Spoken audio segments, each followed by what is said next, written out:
Allô Radio Imo, les auditeurs ont la parole.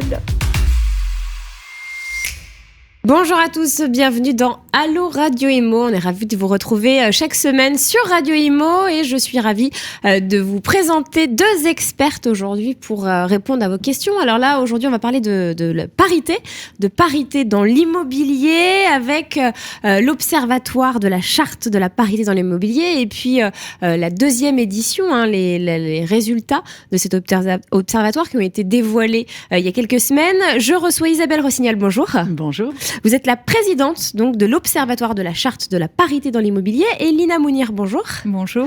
Vous êtes responsable pôle marché immobilier, analyste senior à l'IEIF, donc l'Institut de l'épargne immobilière et foncière. Alors, on va peut-être commencer par resituer l'observatoire. Donc c'est vrai qu'il y a une charte de la parité dans l'immobilier qui a été créée. Alors vous étiez venu l'année dernière sur le plateau parce qu'il y avait eu la première édition des résultats de cet observatoire. Là c'est la seconde édition. Donc qu'est-ce que la charte déjà pour commencer de la parité dans l'immobilier ? Alors la charte, c'est un texte qui donne des guides en fait aux entreprises pour qu'elles lancent, d'abord se fixent des objectifs et puis lancent des actions en faveur de l'égalité professionnelle. Alors cette initiative de rédaction de la charte, elle a été prise par le Cercle des femmes de l'immobilier. 6 femmes de ce cercle ont d'abord documenté le sujet à travers un livre blanc, puis se sont attelées à rédiger ce texte qu'elles ont proposé aux entreprises et organisations du secteur pour enfin se dire c'est bien de proposer un texte, de demander aux entreprises de se fixer des objectifs, mettre des indicateurs derrière, mais ça ne marchera, on ne pourra développer l'égalité professionnelle que si on mesure les choses. Ouais. Et donc l'Observatoire a été créé pour répondre à cet objectif de mesurer les résultats, les progrès et d'accompagner le mouvement. Donc voir s'il y a une évolution, parce que c'est vrai que c'est bien beau de signer des chartes, mais faut agir derrière. Alors justement, quand on parle de résultats, brièvement, Lina, pour résumer les résultats de cette seconde édition, il y a un petit progrès, mais très léger. Oui, ça bouge, mais doucement. Voilà, pour résumer de manière très très synthétique. En effet, on se rend compte que le secteur immobilier est un secteur plutôt féminisé. On a au-delà de 50%, alors avec des différences suivant les familles de métiers. Bien sûr, certains métiers plus techniques restent encore en deçà de 50%, mais dans l'ensemble, on a une présence des femmes au niveau du salariat. Mais dès lors que l'on s'intéresse à, on va dire, des catégories plus spécifiques, que ce soit les cadres où on voit qu'on a plus de cadres hommes que de cadres femmes, que ce soit dans la direction où là encore on voit qu'on est assez loin de la parité, ou sur la question des salaires et des plus hauts niveaux de salaire notamment, où on voit encore des écarts. C'est sûr que les progrès d'une année sur l'autre ne sont pas encore évidents, je vais dire. Mais néanmoins, il y a des petits pas, il y a des secteurs qui progressent. Là où on avait un seul secteur où la parité était atteinte pour les différents indicateurs, aujourd'hui, on va en avoir 3. Donc on voit que les familles de métiers, finalement, s'emparent en tout cas du sujet et cherchent à le traiter. Avec juste, alors à titre un peu illustratif, quelque chose qui nous a, que l'étude en tout cas a montré, c'est que la perception des entreprises est relativement en décalage par rapport à la réalité des indicateurs. Elles sont très nombreuses, une très très large majorité à penser qu'elles ont même un temps d'avance sur la parité. Et quand on voit les indicateurs, on n'est pas encore à la parité pour la plupart d'entre eux. Alors, c'est vrai ce que vous disiez, les chiffres le disent. Donc, 52% de femmes donc dans l'immobilier, donc c'est plus que les hommes. En revanche, chez les cadres, tout de suite, ça baisse, 40%. Là, on tombe à 40% de femmes, je crois, c'est ça non, on est au-delà, on est à 72%, il me semble, mais quand on est à 82% pour les hommes. D'accord. Donc, on a un écart significatif entre la part des cadres chez les hommes et la part des cadres chez les femmes. Et là encore, avec des différences suivant les familles de métiers. Alors, je disais 40%, c'est hommes-femmes. Donc, c'est-à-dire 60% d'hommes chez les cadres avec 40% de femmes. Il me semble, c'est ce que j'avais... On a 77% de cadres dans l'entreprise. avec voilà, c'est ça, plus chez les hommes que chez les femmes, avec des écarts où on voit qu'il y a certains métiers où les écarts sont relativement faibles et d'autres où on a des écarts très très significatifs, notamment dans les foncières, dans la promotion, voilà, où là on a davantage de cadres hommes et ça se voit y compris, ça se reflète dans les directions lorsqu'on regarde les types finalement de direction auxquelles les femmes sont associées lorsqu'elles accèdent à des postes de direction. On est davantage sur des postes de direction plutôt, on va dire, support administratif, d'accompagnement, que ce soit communication, marketing, finance, un peu financière maintenant. On a sinon beaucoup de juridique RH et beaucoup moins de direction générale ou même, alors on les voit apparaître dans les directions plus opérationnelles, notamment les directions projet, développement, davantage que l'année dernière, mais ça reste encore loin de la parité. Alors on voit qu'il y a des différences entre les entreprises, Isabelle. Forcément, il y a des entreprises qui sont plus avancées que d'autres. Comment on l'explique ? Ça vient des dirigeants, souvent ? Il y a un poids de l'histoire, il y a aussi un petit peu des biais, certainement, au moment de l'éducation des petites filles, et des biais culturels qui sont très incrustés, en fait, dans la société.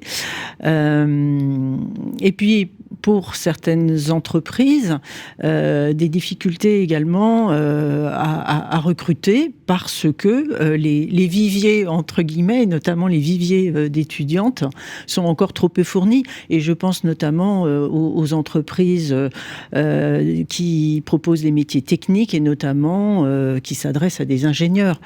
D'ailleurs, certaines sociétés, face à ces difficultés de recrutement, d'une part, soignent leur vivier interne, ça c'est une action importante évidemment à mener, se tournent vers les écoles et donc vont promouvoir les métiers de l'immobilier face au public d'étudiants, voire même de lycéennes. Et puis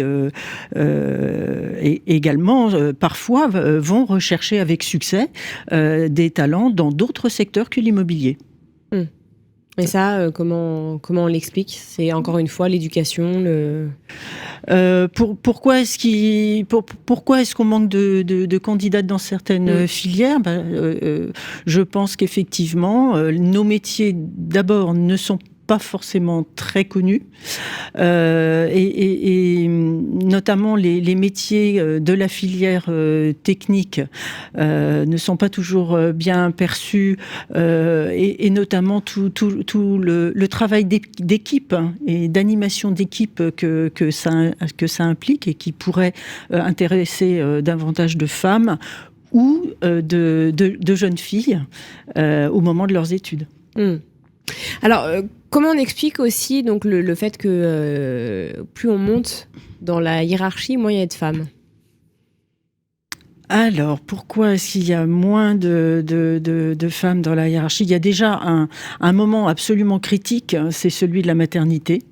On peut parler de décennies perdues pour certaines d'entre elles, et on voit que malgré les progrès qui peuvent se faire jour, ce sont les femmes qui composent, je dirais, avec la parentalité. On parle de compromis de carrière.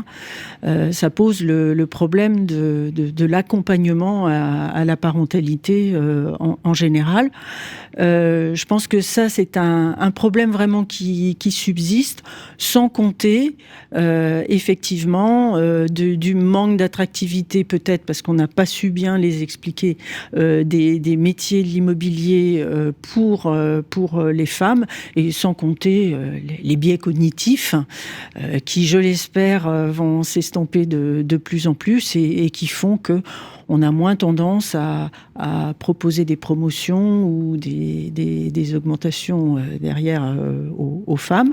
Ça a été constaté dans l'observatoire, dans les résultats ? Alors, c'est compliqué de l'observer de manière chiffrée. Par contre, dans les entretiens, c'est aussi un des points que Chantal Schmidt, donc sociologue qui nous a accompagnés sur la réalisation de l'étude, elle a interrogé les entreprises aussi sur ce sujet et sur la façon dont les femmes pouvaient aussi continuer finalement à être mises en valeur, pardon pour l'expression, mais plutôt à être promues vers des postes de direction et finalement accéder à d'autres échelons.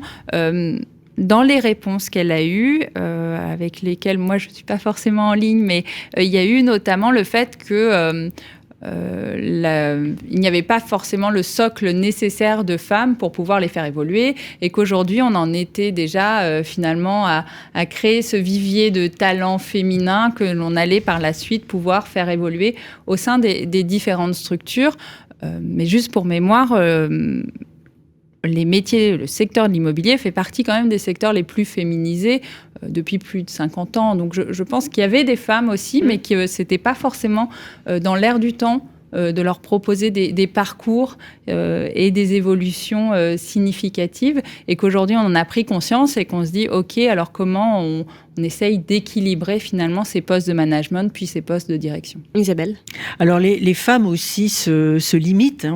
On a tendance à l'oublier, et bon, il est important de les accompagner pour oser en fait. Oser, exactement, ne pas se contraindre, et pour ça souvent elles ont besoin de ce qu'on appelle des rôles modèles. C'est tout simplement de rencontrer ou d'écouter des femmes qui justement ont pu franchir ces murs de verre etc. En tout cas, accomplir de belles carrières.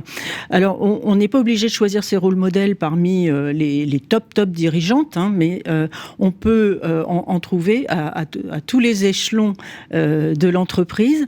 C'est très important parce que entendre ces femmes, ça encourage l'ensemble des femmes de l'entreprise. Ça leur montre qu'il y a un chemin possible, une progression possible. Et d'ailleurs, ça renforce l'attractivité de l'entreprise. Et puis, ça donne envie à toutes les petites filles aussi. Hein. Mais c'est vrai que c'est très intéressant ça. Donc cette idée c'est un peu un mentor. Enfin, une mentor à trouver, une femme modèle. Ça peut être, vous l'avez dit, hein, quelqu'un qu'on voit quotidiennement. Ça peut être aussi quelqu'un qu'on ne connaît pas du tout, hein, dont on voit l'ascension. Et c'est vrai que c'est important psychologiquement d'avoir un modèle féminin comme ça qui réussit. Et il y en a de plus en plus. Il faut quand même le dire, dans notre société, il y en a de plus en plus.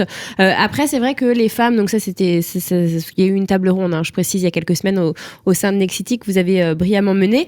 Et c'est vrai que les femmes, en fait, se mettent des barrières elles-mêmes. Donc ça, c'est ce qui est constaté, ce que vous disiez, Isabelle. Elles n'osent pas demander une promotion, elles n'osent pas peut-être postuler au poste supérieur. Mais ça commence à changer.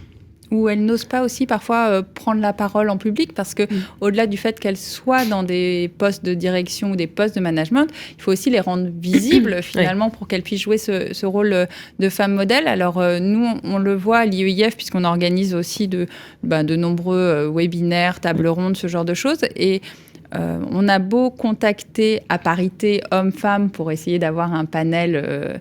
En réalité, on a toujours plus d'hommes qui interviennent et qui acceptent d'intervenir que de femmes. Alors, il doit y avoir à la fois cette barrière D'ailleurs, l'animateur était un homme de la table ronde aussi, j'ai noté. Et il y a cette barrière psychologique. Je pense qu'elles sont, celles que l'on voit, elles sont extrêmement sollicitées aussi parce que c'est des femmes.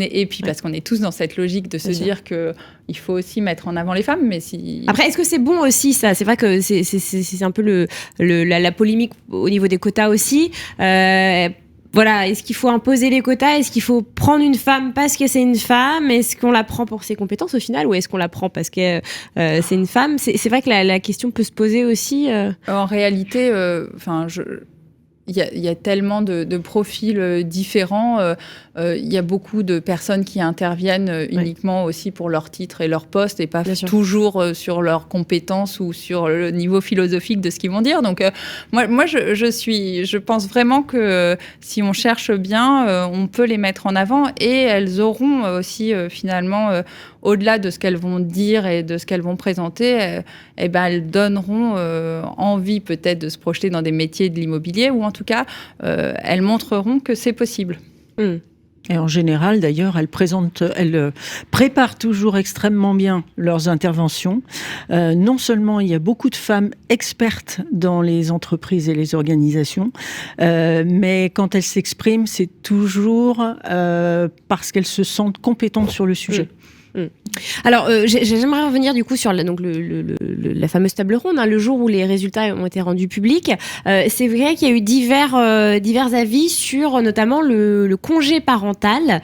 Donc, il y a le congé maternité pour les femmes, le congé paternité pour les hommes, qui est de plus en plus mis en place par les entreprises et c'est très bien, mais pas pour tout le monde. Alors, certains disaient lors de cette table ronde que c'était bien de le rendre obligatoire parce que c'est vrai que au moins il y a plus d'inégalité.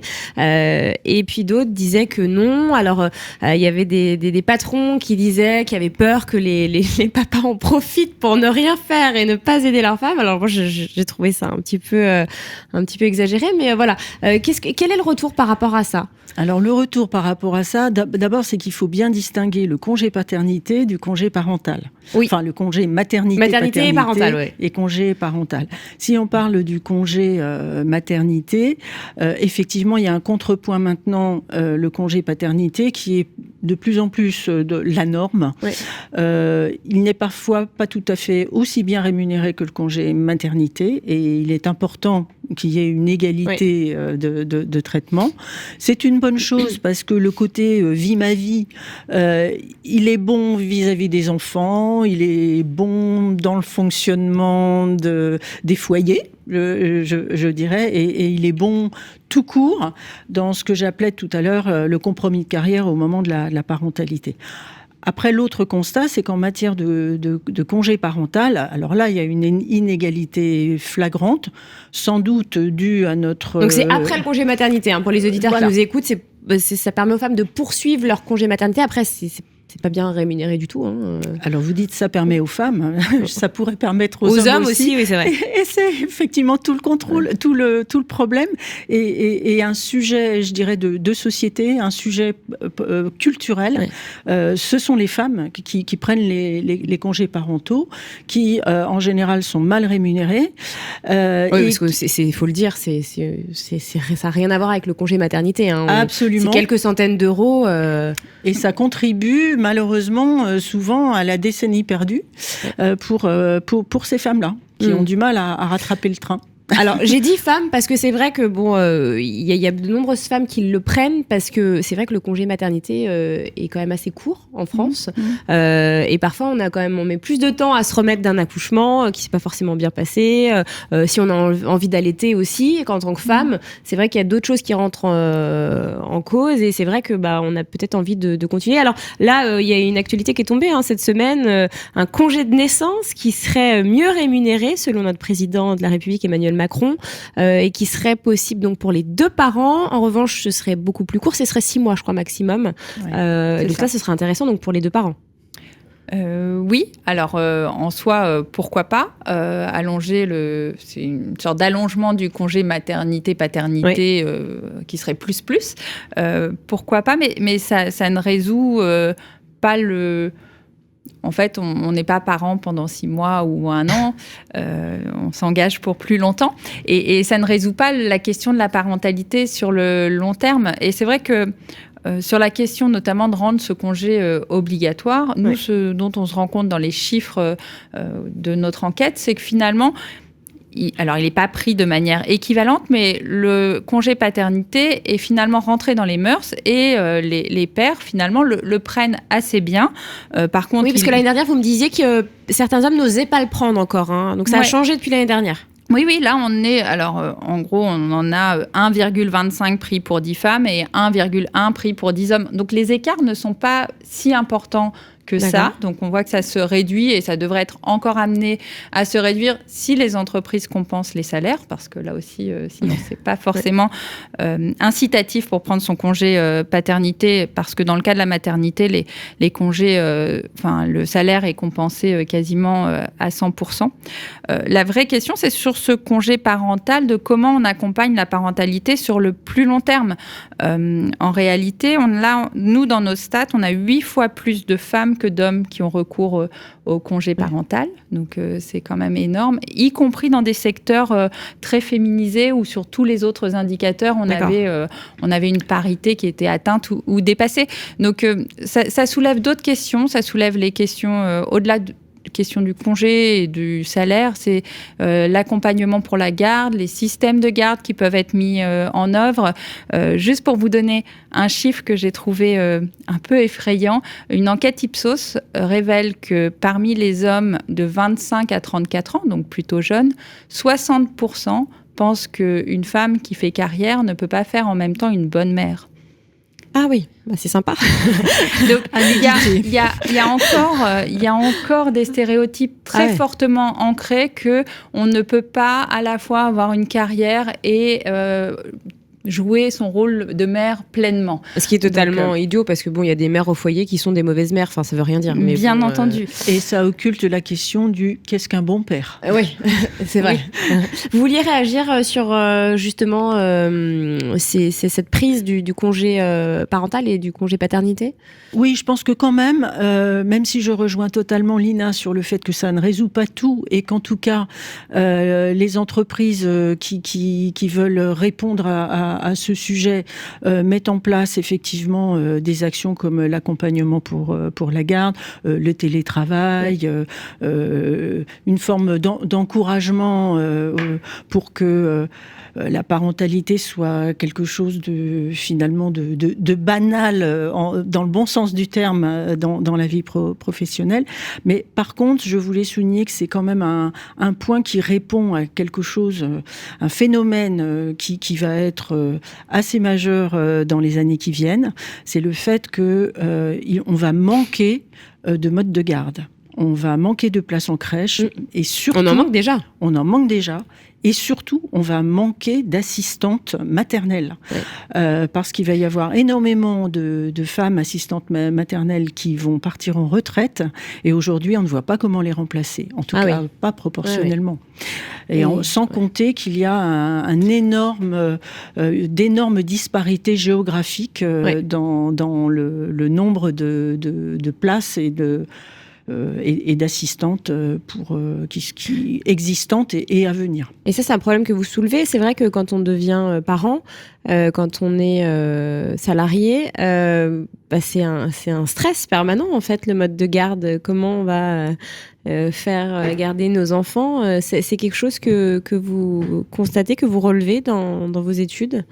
Alors, on n'a pas forcément de chiffres. Ce qui est certain, c'est que parmi les avantages accordés par les entreprises pour l'accompagnement de la maternité-paternité, ça fait partie du premier avantage, l'accompagnement pour la mise en place d'un système de garde.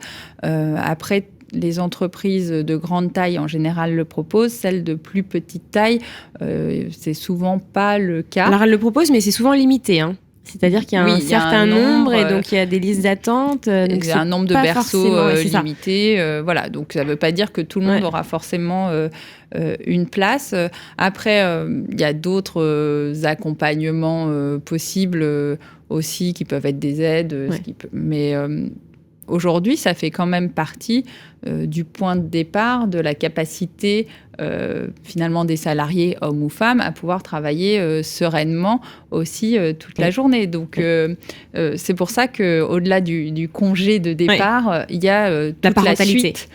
Comment on organise la suite sur le long terme jusqu'à l'entrée à l'école, même si Et rôle même des après. parents n'est pas fini. Mais voilà. Et puis, il y a tout. On le voit dans les réponses qu'on a eues sur les autres avantages. Par exemple, les jours de grève, le télétravail est permis dans les entreprises pour que les parents puissent plus facilement aussi gérer la question des enfants. Le télétravail a quand même permis de répondre en partie à certaines facilitations, on va dire, de la vie de parents. Alors, les enquêtes montrent, pas la nôtre en tout cas, mais d'autres enquêtes montrent quand même que la charge a été davantage portée par les femmes, la charge mentale et lors du télétravail, que par les hommes. D'accord. Donc, il y a quand même des valeurs qui sont ancrées... Oui, et pas forcément dans le bon sens. Mais bon, peut-être que justement le fait d'en parler, peu à peu, va un petit peu agiter les consciences, y compris parmi les plus jeunes, puisque je suis moi-même surprise de ce que vient de nous dire Lina sur la perception des jeunes hommes. Alors, l'émission touche à sa fin. Peut-être pour les entreprises qui nous regardent, qui sont intéressées par cette charte, justement, où elles peuvent se rendre sur un site internet ? Alors d'abord sur le site de l'Observatoire de la Charte de la Parité. Donc le site c'est parité-immobilier.com où on retrouve à la fois le livre blanc, le texte de la charte, où on a un certain nombre d'études justement qui documentent le sujet, et puis les résultats des rencontres de la parité. Et on peut laisser un message pour être bien sûr recontacté, et on vous fournira plus d'informations sur ce que ça suppose, matériellement comment on s'y prend, et on propose généralement préalablement une réunion d'échange. D'accord. Voilà. Et alors le site de l'UEF, c'est uef.fr tout simplement. Bien sûr, et vous pouvez retrouver l'ensemble de nos actualités. Avec tous les chiffres, les enquêtes, les études. Alors, pour nos adhérents, oui. Pour le public, c'est moins facile d'accès. Il y a certaines choses qu'on met en accès, bien entendu, mais la plupart de nos publications sont réservées à nos adhérents, en effet. Donc l'année prochaine, il y aura la 3e édition ? Évidemment. Évidemment, on attend ça avec impatience et on espère que ça aura évolué dans le bon sens. Merci infiniment Lina Mounir, merci Isabelle Rossignol pour cette émission et je vous dis à la semaine prochaine pour un prochain numéro de Allo Radio Imo sur Radio Imo. Allo Radio Imo, posez vos questions à nos experts sur les réseaux sociaux, à réécouter et à télécharger sur le site radio.imo et sur toutes vos plateformes d'écoute habituelles.